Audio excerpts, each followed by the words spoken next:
I was committed to helping the Chinese leather industry to enter a journey of sustainable leather through chrome-free tanning technology.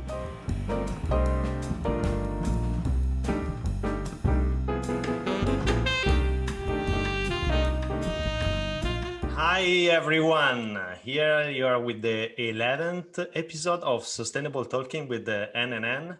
Today we have with us Francis and Jorgen.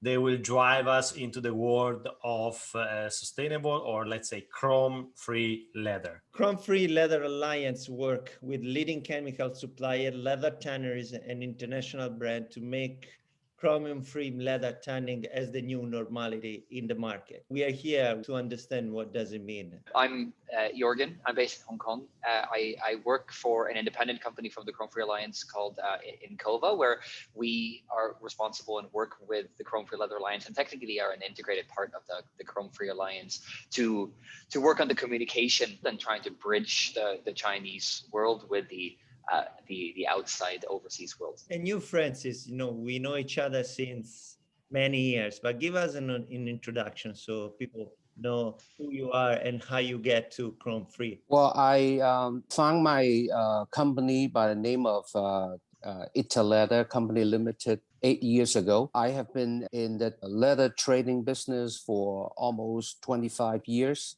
5 years ago, I witnessed the development of the tanning technology, upgrade from chrome tanning to non-chromium tanning. I was kind of obsessed with this innovative and sustainable tanning system. I was committed to helping the Chinese leather industry to enter a journey of sustainable leather through chrome-free tanning technology. Everything we are doing is in China for China and the world. And this alliance that you founded, what is the major scope? Well, we really want to communicate through the tannery that they are willing to upgrade their tanning system and become more green. And we use this platform to bridge the tannery and the overseas retailers and brands. And by doing this, I really want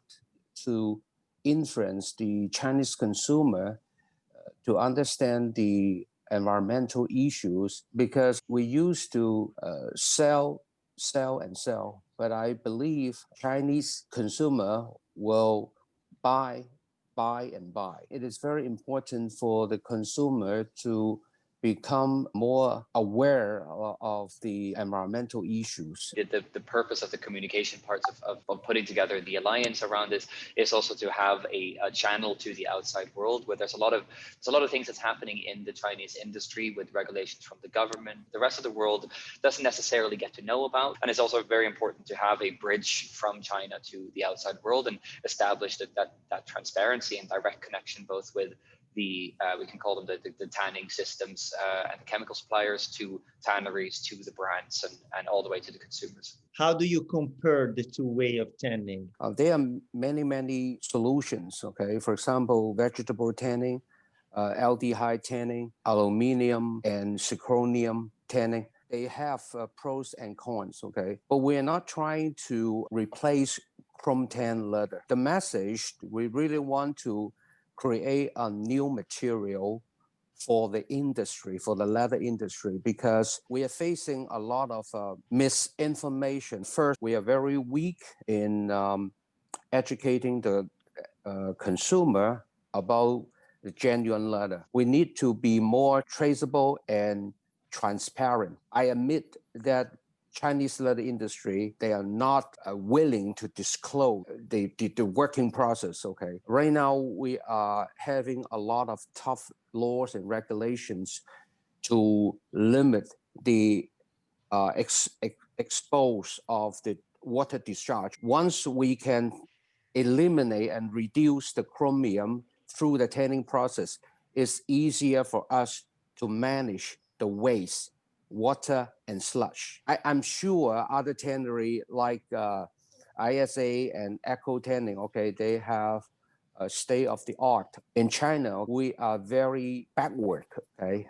It's not so sophisticated because we have been in the price point business. How does ChromeFree Leather Alliance work? What is the main characteristic that a tannery needs to have to be your partner? We're not going to go in and take this position of becoming a certification body. And it makes sense for us then to collaborate and to build partnerships. We're working with them to try to then now define how do we set these standards for the tanneries and for everything that goes into these processes. We're starting from ChromeFree, and like Francis said, we're not necessarily trying to come in and replace chromium around the world, but it's creating an alternative product to what we're seeing now, that vegan leather or PU-based leather products. And the Chinese Leather Industry Association is working together with us on a from a communications point of view. Wow. Where we are collaborating with them and have the ability to talk to them and through them share more information within China. Right now, we already expand to 5 Chinese tanneries. They are LWG Gold rated. What's the total production of the Chinese leather industry? I would say it's $130 billion per year. So the leather industry in terms of finished products is $130 billion business in China. Yes. It's not that a big influence. What we are trying to do is, number one, we have to proactively protect the leather industry. We have to upgrade the tanning system, okay, as far as waste management is concerned. More and more Chinese tannery, they are willing to switch from chrome to chrome-free. Okay? All they need is the business, okay, to support the change. It's not just a slogan, but I would say more and more tannery are stimulated because of the regulations. They have to do something with the chromium waste. Either they have to reduce their capacity, or they have to reduce the chromium tanning process. Education is a big part of this conversation, and that's what me and Nicola, we want to do.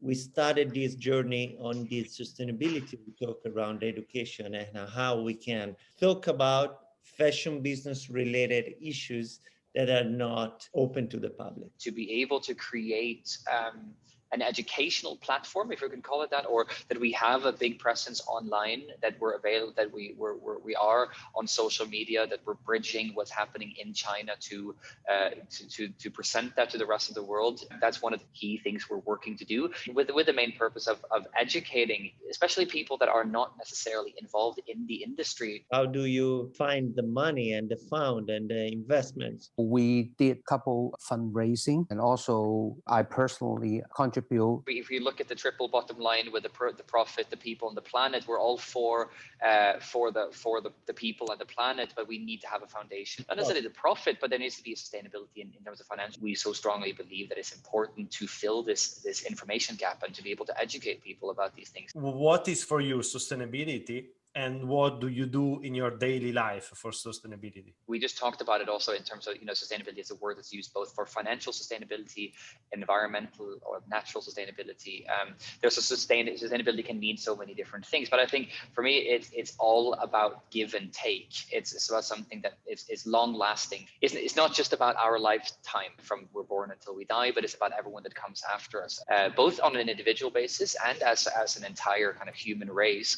That needs to have a balance. One rule that I've always been taught from growing up was that when you're camping, when you're out in nature, you always leave nature in a better condition than you found it. When you're in a city and you can count the cars that are throwing out cigarettes out the window, or throwing out a bottle of a drink after they finished it, and people just don't have that mentality where you live in this thing and you can't just you live in your own shit, basically. How do you translate sustainability in Chinese?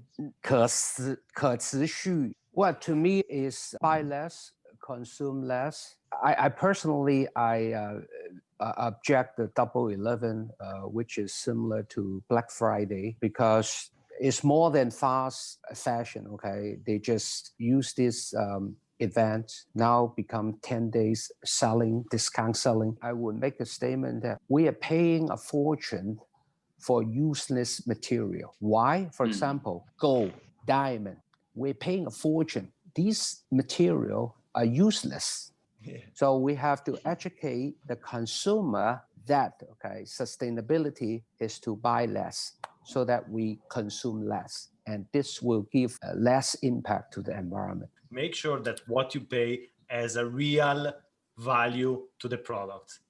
No? Yes, true. I think understand more about the product is also to build a little bit more of a relationship to the things that people own. Information in that is so important because if we've never met each other before, we can develop a relationship by getting to know each other. And the more we get to know each other, the more we care about each other. The more you know about a product, the more of an opportunity you have to develop a relationship with it. And I think this is very important with what we're doing, is to try to allow people at least to ask questions, because if I ask you questions, you will give me answers back and we can develop a relationship and talk about it. But a lot of products in the market today, you can't ask them questions because there's no answers on the other side. And we want to allow that to be a reality where you can ask questions and there are answers on the other side. Thank you, guys. Good luck. Thank you very much. Thank you. See you soon. Bye. See you soon. Thank you Bye-bye. so much.